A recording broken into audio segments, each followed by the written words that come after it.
Mixer பேல் செஞ்சுக்கலாம். Evening snacks. நான் கார்லிக் மிக்சர் எடுத்துக்கிறேன்.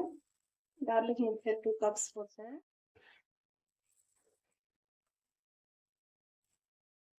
ஹாஃப் கப் அனியன்ஸ் போட்டுக்கிறேன். சாப்டு டொமேட்டோஸ் போட்டுக்கிறேன். ஃபைன்லி சாப்டு கேரட் போட்டுக்கலாம்.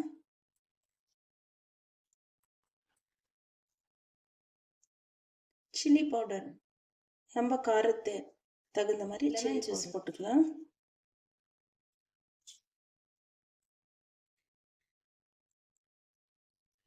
அந்த அளவுக்கு நம்ம ஆப்ஷனல் தான்.